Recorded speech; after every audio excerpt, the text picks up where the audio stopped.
Assalamualaikum Sobat Mahira. Hari ini kami akan menceritakan sedikit fungsi aerator kolam ikan di sistem RAS. Tuh yang belubuk-belubuk di sana itu adalah aerator yang menghasilkan gelembung-gelembung kecil. Jadi keberadaan aerator ini memiliki peran yang sangat penting dalam sistem budaya ikan RAS.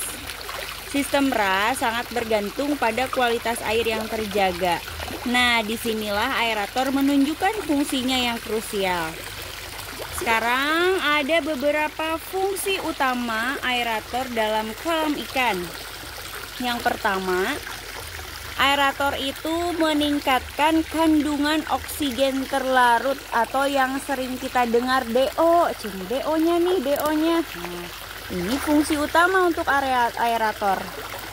Ikan atau makhluk hidup lainnya pasti membutuhkan oksigen kan untuk bernafas dan melakukan metabolisme. Dalam sistem RAS, kepadatan ikan itu seringkali tinggi sehingga kebutuhan oksigen juga meningkat.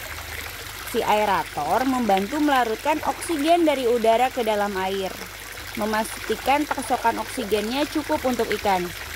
Kadar oksigen terlarut yang optimal akan menjaga ikan tetap sehat, aktif, dan nafsu makannya tetap terjaga, yang pada akhirnya akan mendukung pertumbuhan yang baik.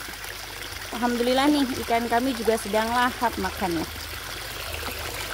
Terus yang kedua itu ada membantu proses nitrifikasi. Dalam sistem RAS, sisa pakan dan kotoran ikan itu akan menghasilkan amonia.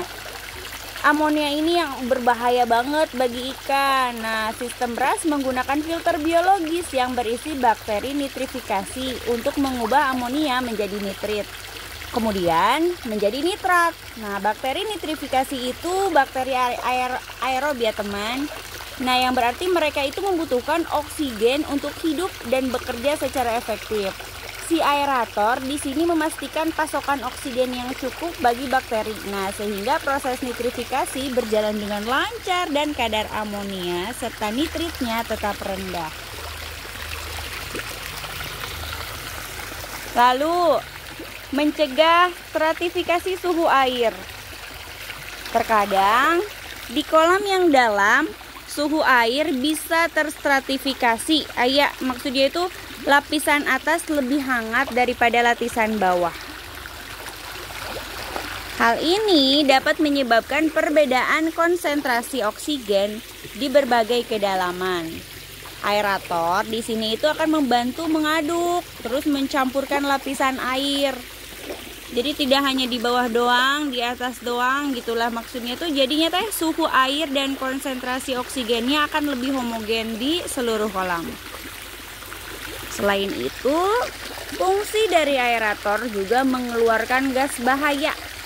Selain amonia, gas-gas berbahaya lainnya itu seperti karbon dioksida dapat menumpuk tuh di dalam air, terutama misalkan terjadi overfeeding atau juga ini nih ikannya terlalu padat.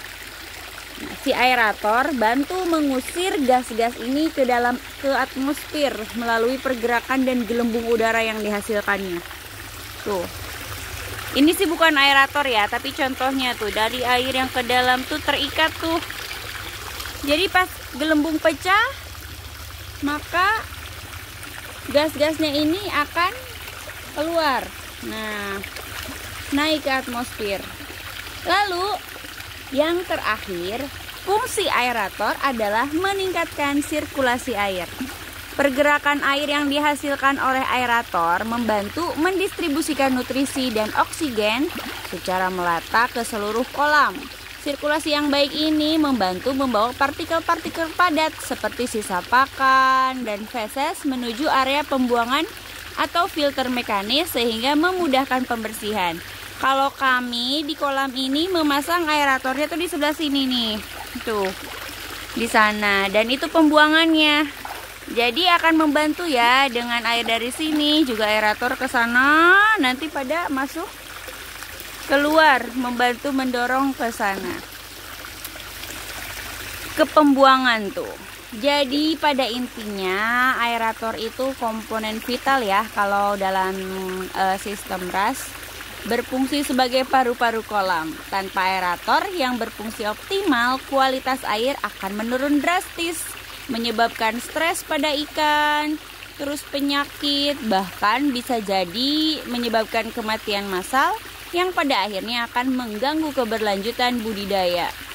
Begitu teman Mahira, syukron jazakillah khair. Selamat beraktivitas. Wassalamualaikum warahmatullahi wabarakatuh. Sampai jumpa di video selanjutnya.